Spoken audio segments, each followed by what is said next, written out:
तो मैं आपके साथ शेयर करने लगी हूँ कोरियन वेब ड्रामा की एक्सप्लेनेशन जिसका नाम है रिवेंज ऑफ ब्यूटी। ये इस ड्रामे की उर्दू हिंदी एक्सप्लेनेशन की लास्ट एपिसोड है क्योंकि इसकी टोटल एपिसोड ही 5 है। तो चलिए बिना देरी के हम कहानी की ओर बढ़ते हैं। लास्ट एपिसोड की शुरुआत में योबिन ने होते के पेट में खंजर घोंप रखा था। वो होते को किल कर रही थी बट होते इसी पर डोमिनेट होते हुए इस पर अटैक कर देता है। तब इनके पीछे से अचानक फैंटेसी बॉय आकर होते के सर पर अपने हाथ में पकड़ा लोहे का डंडा मारता है और होते वही नीचे गिर जाता है। वो योबिन से उसके ठीक होने का पूछता है पर योबिन इसके वहाँ आने पर हैरान थी कि वो यहाँ कैसे आ गया। यहाँ पर योबिन के अकॉर्डिंग फैंटेसी बॉय का नाम जिन ही होता है। जिन ही इसे बोलता है कि ये सब इसको बाद में बताएगा मगर सबसे पहले इनको यहाँ से निकल लेना चाहिए। बट होते दोबारा उठकर जिन ही के सामने आ जाता है और अपने पेट में गुस्सा खंजर निकाल कर जिन ही के पेट में घोंप देता है और इससे बोलता है कि इससे पहले तू मुझे कहीं दिखा नहीं तो इसलिए पकड़ नहीं पाया बट अब मैं तुम्हें भी मार दूंगा। और जिन ही दर्द में कराते हुए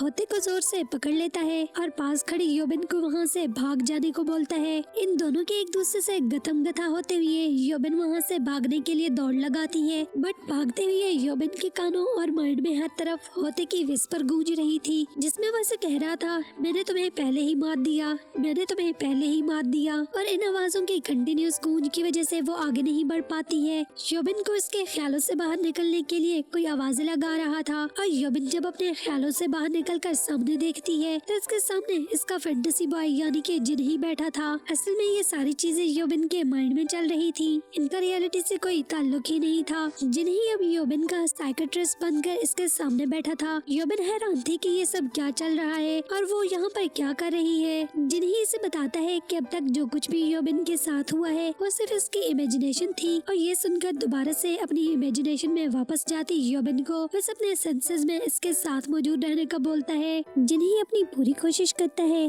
कि योबिन दोबारा से इमेजिनेशन में वापस ना जा सके बल्कि वो उसके साथ रहकर अपनी सेंसेस में उसके साथ बात करे। योबिन को भी खुद पता ही नहीं था कि इसके साथ क्या हुआ है तो वो सारे मामले को समझने की कोशिश कर रही थी। वैसे पूछती है तो जिन ही इसे बताता है कि फिलहाल तो इस पर इसकी बहन यानी कि मिसुन के मर्डर का इल्जाम है। तो योबिन हैरानगी से बोलती है कि बट इसे तो होते ने मारा था। जिन ही बोलता है कि हाँ बिल्कुल मगर इसने तुम्हारी बॉडी को यूज किया। जिससे सुनकर योबिन को खुद पर कंट्रोल नहीं रहता और वो खुद को ही पीटने लगती है कि उसने ये क्या क्या अपनी बहन को मार दिया। बट जिन ही इसको कंट्रोल करते हुए और रिलैक्स करवाता है कि फिजिकली तो तुमने यानी कि योबिन ने मिसुन का मर्डर जरूर किया है मगर असल में आखिर पर किल्लत तो होते ही है। और उसको बोलता है कि बस अब इनको सिर्फ प्रूव करने की जरूरत है। बट दोबारा होते का नाम सुनकर योबिन काफी सरप्राइजिंगली इससे पूछती है कि ये होते क्या चीज है। और यहाँ पर आता है स्टोरी में एक बिग टर्न और ये है स्टोरी का टर्निंग सरप्राइजिंग पॉइंट। जिन ही यहाँ पर योबिन को एक्सप्लेन करता है कि वो एक मल्टी पर्सनैलिटी डिसऑर्डर गर्ल है जिसके पैदा होते ही वो इस डिसऑर्डर का शिकार हो गई थी। इसके पास इसके अपनी पहचान के अलावा 5 और पर्सनैलिटीज थी जिनमें से इसकी 4 पर्सनैलिटीज तो योंगजी, हाईजी, सैमन और मिसुन को उसने खुद से इमेजिन किया हुआ था। मतलब कि वो अब तक जिन लोगों से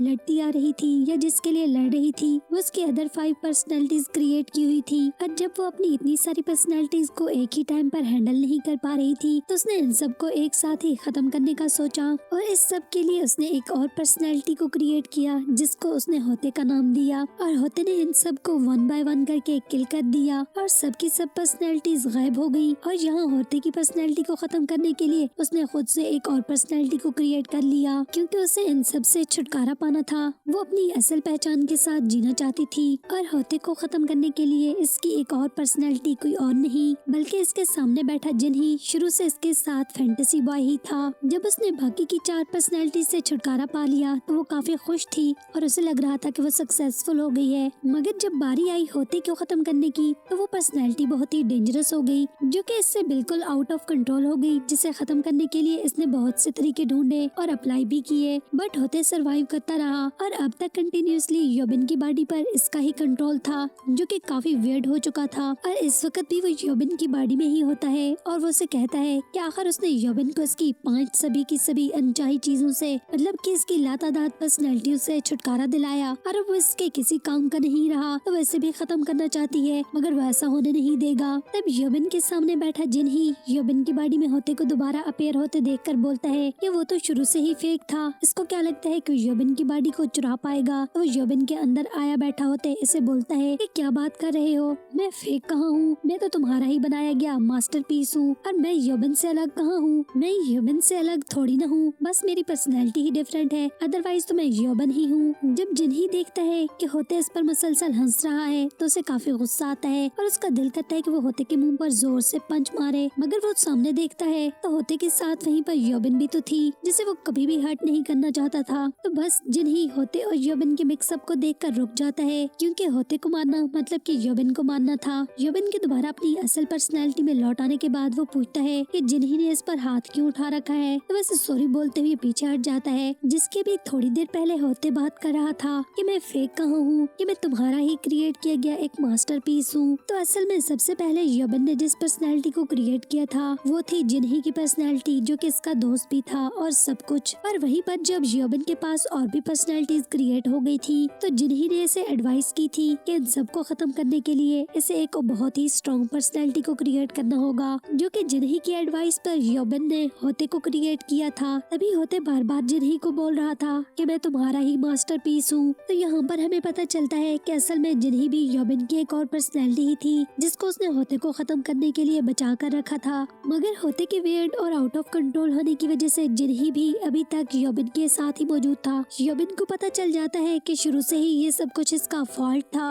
मतलब कि उसने अपनी मिसुन वाली पर्सनैलिटी जिसको उसने अपनी बहन बना रखा था, इसे दूसरी पर्सनैलिटीज को खत्म करने के चक्रों में खुद ही मार दिया, जिसके बाद से जिन्ही इसका साथ देना और इसकी हेल्प करना चाहता है कि वो असल योबिन तक पहुंचने के लिए होते को खत्म करेंगे। जिन्ही की बातें सुनते हुए योबिन दोबारा से होते के पास पहुंच जाती है, जैसे बोलता है देख लिया ना मैं कौन हूँ, मैं तुम ही हूँ और तुम मैं हूँ। योबिन इसको ऑन करने से इनकार करती है कि मैं तुम नहीं हो सकती हूँ, और होते जो कि काफी वेड बन चुका था इसे कहता है कि मैं तो शुरू से ही तुम्हारे अंदर मौजूद था, बस मुझे सिर्फ डिस्कवर तुम्हारे डॉक्टर ने किया। होते का मतलब डॉक्टर से मुराद जिन्ही था, जो कि अब योबिन का साइकेट्रिस्ट था। फिर वो उसे कहता है कि मैं और तुम दोनों ही तुम्हारी बाकी पर्सनैलिटीज में से एक हैं, और वैसे किल करने की कोशिश करता है और बोलता है कि उसने इसे नहीं बल्कि अपनी बहन मिसुन को खत्म किया है, वो होते को नहीं मार सकती है। अब वहाँ पर योंगजी तेज गाड़ी चलाते हुए होते को हिट करके खत्म कर देता है और योबिन योंगजी के पास जाकर इसके ठीक होने का पूछती है, जिस पर वो बोलता है कि इसे नहीं पता कि वो कैसा है, मगर जल्द वो भी खत्म हो जाएगा। और फिर वो इसे लास्ट टाइम पूछता है कि क्या अब भी वो इसे नापसंद ही करती है, तो योबिन रोते हुए इसको जाने नहीं देना चाहती है, पर वो योंगजी को बोलती है कि मैं तुम्हें पसंद भी नहीं करती हूँ। तब योंगजी से इसकी सिस्टर मिसुन वाली पर्सनैलिटी को हर्ट करने पर सॉरी करता है, और चूंकि अब होते खत्म हो चुका है तो योंगजी की भी योबिन को नीड नहीं थी, तो वो भी वहाँ से डिसअपियर हो गया और बिलाखिर योबिन अपनी सभी पर्सनैलिटी से छुटकारा पा लेती है। मगर जिन्ही अभी भी इसके साथ था, क्योंकि वो तो इन सब चीजों का मास्टरमाइंड था जिसने प्लान किया था, और उसने योबिन को इन सब से छुटकारा दिलाने में हेल्प की थी। और स्टोरी फिर दोबारा से पहली वाली एपिसोड्स के सभी सीन्स पर शिफ्ट हो जाती है, जहाँ योबिन ने अपनी पर्सनैलिटी को मारकर मिसुन बनकर जीने का डिसाइड किया,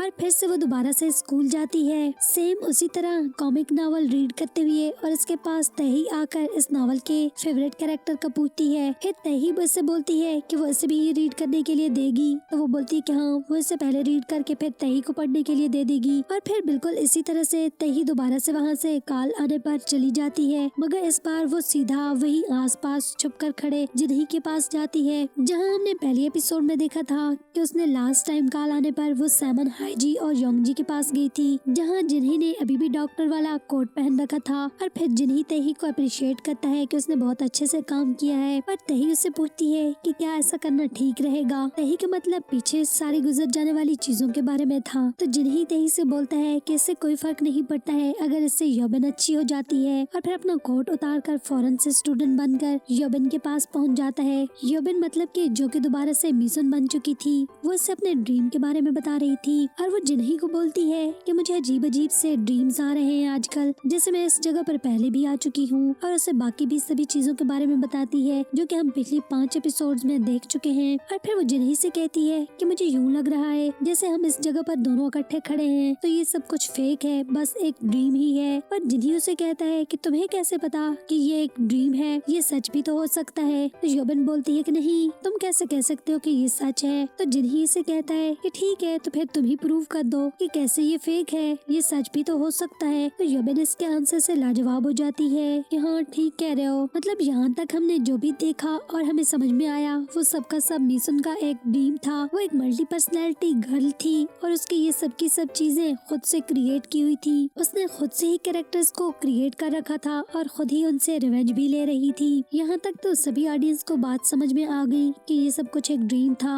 और सिर्फ मिसुन की क्रिएट की इमेजिनेशन थी। मगर यहाँ पर एक सीन जिसने सभी को काफी हैरान किया वो ये था कि अगर सब कुछ फैंटेसी ही थी और मिसुन का मल्टी पर्सनैलिटी डिसऑर्डर था तो उसने होते के रूप में जिन्ही को लास्ट टाइम जो फायर लाइटर दिया था वो अब दोबारा से इसके पास था, जिसे उसने जिन्ही को दे दिया था। और जिन्ही भी इस पर काफी हैरान था, मतलब कि उसे भी नहीं पता था कि मिसुन के पास ये कहां से आया है। तभी तो वो उससे पूछता है कि ये तुम्हारे पास कैसे आया। और यहीं पर काफी ज्यादा क्वेश्चन छोड़ते हुए इन्होंने एपिसोड का एंड कर दिया। पर हमारे ख्याल के मुताबिक जब उसके पास होते वाली पर्सनैलिटी थी तब मिसुन ने इस लाइटर को कहीं से खरीद लिया था और वो अभी तक इसके पास था जो उसने जिन्ही को दिया। तो ये स्टोरी का लास्ट पार्ट था। वैसे स्टोरी का ये वाला एंड किसी ने भी एक्सपेक्ट नहीं किया था और शायद बहुत सारे व्यूअर्स की तरह आप लोग भी इस कहानी का ये वाला एंड एब्जॉर्ब नहीं कर पाएंगे। मगर इसके ट्विस्ट को ऐसे ही व्यूअर्स के माइंड में चलते काफी ज्यादा क्वेश्चंस को बिना आंसर किए ही छोड़ दिया गया। बाकी हमने आपके साथ अपना बेस्ट पेश करने की कोशिश की। आज के लिए बस इतना ही था, तो बहुत जल्द आपसे मिलेंगे। अगर वीडियो पसंद आई है तो वीडियो को लाइक और शेयर कर देना और हाँ, कमेंट में जरूर बताना कि आपको मेरी एक्सप्लेनेशन कैसी लगती है। अगर अभी तक आप लोगों ने मेरे चैनल को सब्सक्राइब नहीं किया है मजीद वीडियोस के लिए तो सब्सक्राइब के बटन को दबाकर साथ दिए गए बेल आइकन को भी प्रेस कर देना और ऑल के ऑप्शन को जरूर सिलेक्ट करना, जिससे होगा ये कि आपको मेरी वीडियोस के सभी नोटिफिकेशंस जल्द से जल्द मिल पाएंगे और आप लोग मेरी सारी वीडियोस को टाइमली देख पाएंगे। तो आज के लिए बस इतना ही था, फिर बहुत जल्द मिलेंगे। Thanks for watching guys.